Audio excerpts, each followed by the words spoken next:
सभी को मेहंदी वाले हाथों के साथ जय श्री राम। आप सभी मेरी आवाज़ से तो समझ ही गए होंगे कि मैं थोड़ी सी बीमार हूँ। और करवा चौथ वाले दिन तो मैं कुछ ज़्यादा ही बीमार हो गई थी और मुझे खुद को यकीन नहीं हो रहा था कि मैं इतनी बीमार कैसे हो सकती हूँ, वो भी इतने इम्पॉर्टेंट डे पर क्या ही करूँ। फ़िलहाल तो ये मेहंदी वाला दिन का व्लॉग है, मतलब वीडियो है जब करवा चौथ के पहले मेहंदी लगवाते हैं सब, उस टाइम का। और देखिए मेरे हाथ पर इतने प्यारे प्यारे से छोटे छोटे से हाथी बन रहे थे और इतने क्यूट लग रहे थे और मुझे यकीन ही नहीं हो रहा था ये कार्टून वाले हाथी तो इतने बहुत ही सुंदर लग रहे थे, आप खुद देखिए। और फिलहाल इतनी सुंदर मेहंदी लगने के बाद मेरे हाथों पे इतनी गंदी नज़र लगी ना, मतलब मैंने दिन में मेहंदी लगाई थी पहली बार, तो लोगों ने देख लिया और फिर नज़र लग गई और फिर वो कलर इतना डार्क चढ़ा ही नहीं जितना कि ये इस टाइम पे ब्यूटीफुल लग रहा है ना लगने के बाद, और फिर ये उतरने के बाद इतना सुंदर नहीं लग रहा था, मैं क्या ही बताऊँ। फिर ये सुबह का टाइम है जब सरगी लोग करते हैं, मैं तो सरगी में कुछ नहीं खाती, फिर तो मैंने इस बार थोड़ा सा सोचा कि मैं थोड़ा वीक फील करी, थोड़ी सी चाय पी लेती हूँ। और मैं नीचे ही आ गई 4:30 बजे के आसपास, नाइट ड्रेस भी नहीं उतारी, उसके ऊपर ही नाइटी डाल ली और चली आई। और फिर मैंने सोचा इसका भी व्लॉग ले लेती हूँ थोड़ा सा। और मैंने अपने कैमरे में लगी हुई अपनी, मतलब मैंने अपने कैमरे के पड़ोस में लगी हुई अपनी फ़ोटो दिखाई आप सबको। इतनी देर में मेरे ब्रश करते करते चाय बन गई, मैं ऊपर आ गई थी, मान्या और उसके पापा सो रहे थे। सबसे पहले तो मैंने चाय पी थोड़ी देर के लिए और देखिए मेरे हाथों की मेहंदी। उसके बाद सुबह हो गई और देखिए मैं बोलते बोलते थकी जा रही हूँ। फिर सुबह मैंने साड़ी ये वाली पहनी थी मॉर्निंग में और थोड़ा सा ऐसे पोज वोज मारा, थोड़े फ़ोटोज़ खींचे, वो मैंने डाल दिया। उसके बाद मैंने दिन में बहुत आराम किया, सिर्फ आराम ही आराम किया। और मैंने जो बनाया करवा में भरने के लिए उसका शूट वूट नहीं कर पाई, फ़ोन ही ले जाना भूल गई थी। उसके बाद सीधा शाम को जा कर के जब मेरी फ्रेंड्स आ गई मुझे रेडी करने के लिए, मेरी ब्यूटिशियंस, तब का व्लॉग है ये मेरी आंखों का मेकअप चल रहा है। मैंने कहा मुझे बिल्कुल अच्छा नहीं लग रहा है, तुम लोग ऐसे मेथड मत करो।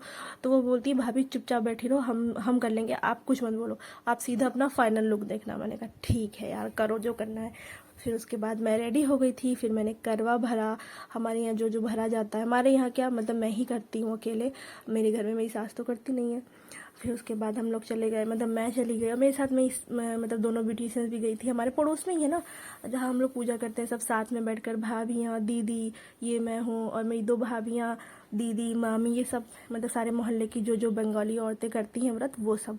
तो यहाँ पर ये लोग, फिर दीदी पढ़ रही थी, मुझे कह रही थी पढ़ने के लिए। मैंने कहा मुझे में बिल्कुल शक्ति नहीं है जो मैं पढ़ूँ। तो कहती हाँ तुझ में शक्ति तो नहीं है, तेरा बीपी लो हो गया है।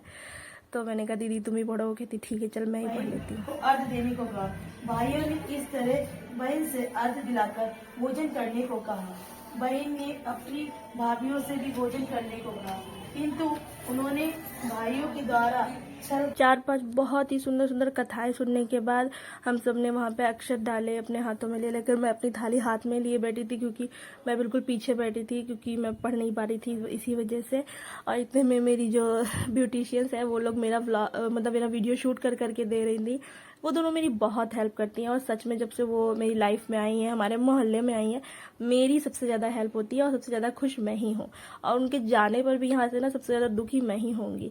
आप जितना ग्लो मेरे फेस पे देख रहे हो ये उनके ही मेकअप का कमाल है फिलहाल के लिए। तो मैं ये नाचने लगी तो कहती है आप बीमार हो और नाच रही हो। मैंने कहा नहीं यार, गाना सुन के मुझे डांस याद आ रहा है। तो कहती है ठीक है चलो। फिर उसके बाद हम सब पूजा करने के बाद थोड़े थोड़े गाना गाते हैं लोगों में, जिन लोगों में एनर्जी होती है, उनमें तो बिल्कुल भी नहीं थी, ज़ीरो एनर्जी।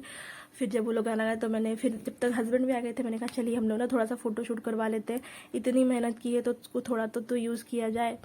फिर ये सब फ़ोटोशूट वगैरह हुआ। उसके बाद हम ये जो होता है ना निकाल करके रखा जाता है फिर भगवान को अग्यारी पे डालने के लिए, मैं वो निकाल रही थी और वो मेरे हाथ में आ ही नहीं रहा था। फिर ना मुझे खड़े होना पड़ा और ये चुनरी सर से निकालनी पड़ी क्योंकि मैं कर नहीं पा रही थी। तो मैंने बहुत ही मुश्किल से ये निकाले, अपनी सारी चीज़ें जो थी मैंने करवी में भरी हुई थी, सब में से एक एक थोड़ा तोड़ के निकाला जाता है अग्यारी माता को डालने के लिए। उसके बाद चाँद निकल आया था बहुत लेट में, मेरे लिए तो लेट ही था फिलहाल, क्योंकि मैं बहुत ज़्यादा थक गई थी। एनर्जी मुझे जो देख रहा था ना वो कह रहा था कि तुमने पहली बार किया है। अगर नहीं, मैंने पहली बार नहीं किया, मेरा नवा है, फिर भी मेरी ये हालत है। मतलब मेरी पहली बार ही नवे में ऐसी गंदी हालत हुई, वरना मैं हमेशा इतनी चहकती सी कूदती रहती हूँ कि मैं क्या बताऊँ। उसके बाद चंद्र को अर्घ दिया, पतिदेव को देखा वो आप मेरे शॉर्ट्स में देख लीजिए थोड़ा थोड़ा सा। और फिर हम नीचे आए, फिर मैंने जो है वही जो मैंने भी निकाला था वो ग्यारी माता को दिया, फिर ग्यारी ठंडी की। उसके बाद जो है सिंदूर उंदूर लगाया, सब मतलब माता को चढ़ाया, करवा माता को। और फिर जो हम लोग बाकी औरतें होती हैं ना, सब एक दूसरे को सिंदूर लगा के देती हैं अपने उसमें से। तो फिर मैंने भी सबको लगाया, पहले मुझे लगाया फिर मैंने सबको लगाया। यही प्रोसेस चलते चलते पूजा हुई, बहुत मजा आया। मतलब इस बार मेरे लिए मजा थोड़ा सा कम था, ओनली 50%, क्योंकि मैं क्या ही बताऊं। और ये उसी दिन से सुबह से शुरू हुआ, पता नहीं क्या ही शुरू हुआ, पर अच्छे से करवा माता की कृपा से बहुत ही अच्छे से मैं बिना गिरे पड़े ठीक ठाक करके मैंने निपटा ली पूजा अच्छे से। और मैं बहुत खुश हूँ। मतलब हर औरत जो होती ना, वो करवा चौथ का इंतजार साल, मतलब अभी जो करवा चौथ गया ना, अब ये अगला दिन आज से कल से मैंने फिर से करवा चौथ का वेट करना शुरू कर दिया। मतलब मेरी लाइफ में ऐसा है। और इतना इंपॉर्टेंट डे के दिन अगर ऐसे फील हो जाए ना, मतलब ऐसी हरकत हो जाए ना बॉडी के साथ, तो बहुत ही गंदी फील है। मतलब भगवान को याद कर अच्छे से हो जाए। उसके बाद मुझे कितनी भी इंजेक्शन लगे, कितना भी तो हुआ नहीं, फिलहाल इंजेक्शन दवाइयाँ बराबर खानी पड़ रही हैं। मैंने ये सब किया, फिर हम घर आए। और आप मेरे बालों में जो रोज़ देख रहे हैं ना, मैंने पहली बार लगवाया है। और पहली बार मतलब खुद को तो आता नहीं। और मेरे पास मेरी 2 ब्यूटिशियंस हैं, मैंने उन्हीं के मतलब बदौलत लेने की सोची, वरना मैं लेने का भी नहीं सोचती। जब फिलहाल ये सब तो होता रहा, बहुत अच्छे से हो भी गया। मैंने सबको सिंदूर लगाया, फिर जो है मैंने गौरजा माता से सिंदूर अदला बदली की। मैं भाभी से पूछ रही थी, इतने में भाभी बोली मैं तो भूल ही गई, अब तेरे चक्कर में मैं भी करती हूँ। मैंने कहा चलो, मैंने कुछ तो अच्छा किया दिन भर में।